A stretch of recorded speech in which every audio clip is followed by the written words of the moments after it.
remember last year, there were 6 quarterbacks taken in the first 12 picks. Correct.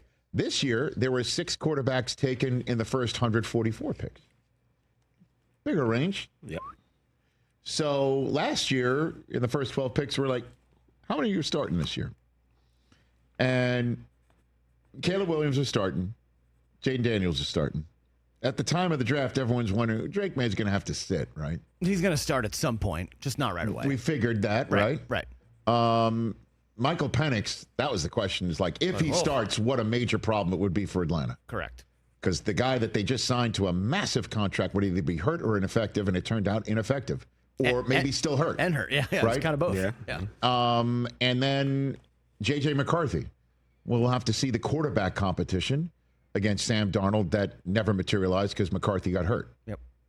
And then the question of Bo Nix would be, if he doesn't start, that's a problem. Because who else is there in Denver? And sure enough, he starts week 1 and would have been the offensive rookie of the year if it wasn't for Jaden Daniels, right? I think so, yeah. This year, there's only one guy who's starting. For sure. Out of this box. It's Cam Ward. And then the general sense is the next guy to definitely start a game, for sure. It's Tyler Shuck, the 25-year-old out of Louisville who has 4 degrees in college because he's played for 19 teams already.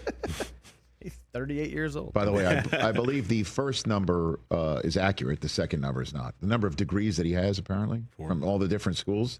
God bless him that he would actually go to class at these places and get a degree. His dog ended up being a star of the draft. Oh, isn't that right? Yeah. Monty, I think was his dog's name, I think. I don't forget. Great. He jumped all in the mix, as he should. And after that, if you put up the list of the number of quarterbacks that got drafted in the NFL draft, the grand total is, let me get this right. 13. 13. Yeah. 13. And the quarterback needy teams all got in. Giants, Saints, Browns, Steelers, Raiders. They all got in. And everyone else just took flyers. Flyers, like McCord to the Eagles and Riley Leonard to the Colts. I mean, you're giving a little bit of red meat to potentially part of your fan base by taking the national champion runner-up quarterback out of Notre Dame up the road.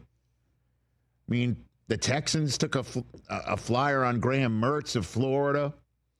I want to talk about flyers. I mean, if you told Raiders fans, hey, you're coming out of this draft with Montana State's and North Dakota State's quarterbacks and Tommy Mellott, or is it Mellott? My apologies to Montana State. Cam Miller.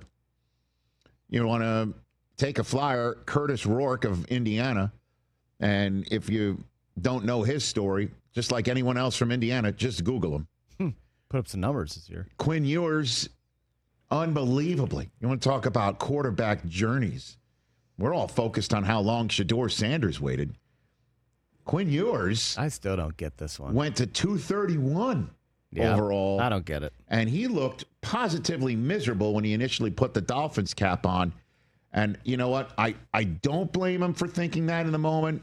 He waited a long-ass time, all the way to round 7. And I'm sure he was doing the math in his head of all the millions he could have had if he stayed in college one more year, even though I'm sure Texas was telling him, there's the portal. But the portal could have netted him millions and a shot to be higher than 231 in next year's draft, one would think. You know, a healthier campaign for him would have wound up with a figuratively healthier result. That said, he's going to a spot where we all know the quarterback's best ability is not sometimes being available. And then the backup is Zach Wilson. And you got Mike McDaniel having the quarterback room, and he shows up there.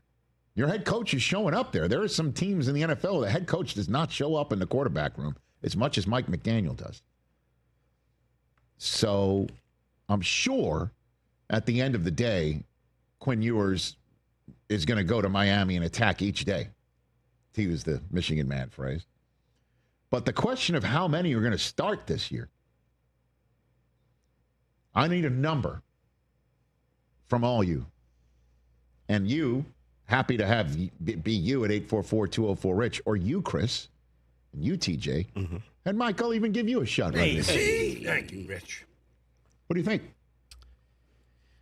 The thing is what we know about the league in the last few years is that a lot of guys start at least one game. 60-plus guys in the last few years. A lot of turnover. So just the odds tell me that a good number of these guys are going to start games. Obviously, we know Cam Ward's going to start a game. Right.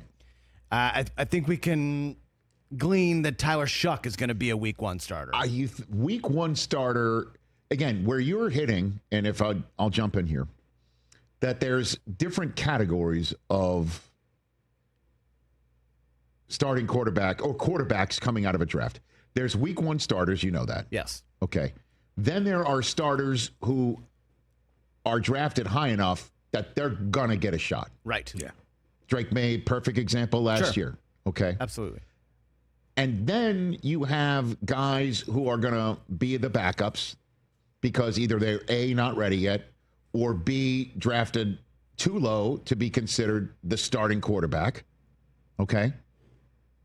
And then there's people who are going to be buried on the depth chart that a complete disaster has to happen.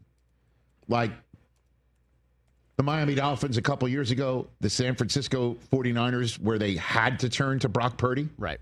Like, honestly, Brock Purdy was the last pick in the draft. If we showed this graphic of drafted quarterbacks coming out of his draft on our show, coming out of that draft, we would never have considered Brock Purdy as a starting quarterback. No, absolutely not. And that's why I would also say to Quinn Ewers, hang in there. One never knows. On this day, we're talking about George Kittle hitting it. That's going to be a fraction of Brock Purdy's eventual salary. Jackson Dart starting this year. There's two veterans in front of him right now. I don't see it. Oh, I think you're totally off there. I think he definitely starts this year. You think he definitely starts this year? Yeah, because Russell Wilson is gonna probably start week one, even though I think they should just go with Dart. But Russell Wilson's gonna start. He's gonna do the Russell Wilson thing. You saw the way he ended last year. He's not gonna start like he did with Pittsburgh. The Giants just aren't that good or ready to win, right? So say he's 2-4, 2-5, something like that. It'll be time to see what Dart has. They're not going to go to Jameis. Jameis is in case of emergency, and Tommy Cutlets probably won't even make the team. The emergency could be needing to win football games to save jobs. That's number one. Number two, I don't know, who was the one who mentioned it yesterday? Was it Breer talking about Jackson Dart on John Gruden's quarterback show? And his cadence is basically him double clapping. Yeah. Literally just clapping. And Gruden was like, basically, you've got to be kidding me. Yeah. That's your cadence. Your cadence is double clapping. So there's lots to learn there. It would have to be end of the season. We have to show some sign of life so we can have proof of life with our jobs here. I think drafting a quarterback and trading up for one kind of buys them an extra year or two. I think when you look at Seattle, Sam Darnold's only started every game in a year one time in his career. Yeah, but Drew Lock's next. So the odds say that, there's going to be a Milrow package, and once you see how special and dynamic this kid is, he's going to end up starting a game, I feel like. I don't think so. One of the Browns guys is going to start because look who they have there. Joe Flacco's 40, and let's be honest, there's only been one good 40-year-old quarterback in the history of the NFL, so I would imagine one of the kids will start. McCord is not going to start. I imagine Will Howard will start multiple games. And then Riley Leonard, probably not. And then the rest of the guys, probably not. Dude, Will Howard starting multiple games. On what planet Earth does he start multiple games? Rodgers doesn't come back. He's literally the best quarterback on the Steelers roster right now. Come on, Chris. You don't think he's better than Mason Rudolph? I do not think he is ready for NFL action in a way that Mason Rudolph would be in week one. That's correct. Okay. That is absolutely correct. I think that if Rodgers doesn't show... Dude just won the national championship. I think if Rodgers doesn't show, I think they're going to have to figure out how to get Kirk Cousins, or they're going to have to figure out who else is going to get cut from an NFL roster? That's it.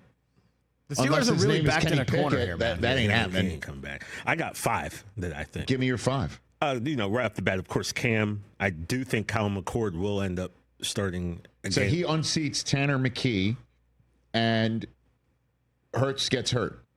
I don't even think Hurts gets hurt. I think it's one of those things where the Eagles are so good that Week 16, week 17, 16, week 18, we're giving him a blow. So, I mean, I know we could put an asterisk by that, but he's still, I believe, going to end up starting a game. Okay. Quinn Ewers, I put Oh, the same my thing. gosh. I feel like Jeez, all right. Look at you guys. Look, Tua sometimes gets hurt. I'm not wishing that on him, but if you're going to ask me, I can see maybe him getting a start. And Tyler Shock, we said I think he's a week 1 starter for this team. And again, I'm with Brockman. I think Shador has to be better than the other quarterbacks on that roster, in my opinion. So, Well, Dylan Gabriel was a Heisman finalist. he was, but Shador's going to have to make this team. he's going to have to make the Guys. team. But I'm just saying, I believe if he makes the team, he will end up starting a game. I mean, That's why I didn't want to quantify it. I just think one of those rookies will start. okay, so put up the list on the board, and I'll give you my 2 cents on the subject matter. Cam Ward is a week 1 starter, and I'll even throw Tyler Shuck out there. I just don't think they're going to. We saw what they have in Rattler. Well, right? I mean, You know what I mean? they have something in Rattler, and Rattler is going to compete for it. And Kellen Moore is not going to just hand it to Tyler Shuck. He's going to have to earn it. True. And I just don't think Derek Carr's walking through that door. So I don't think Jalen Milroe is going to start this year. I don't think McCord's going to start this year. I don't think Will Howard starts this year.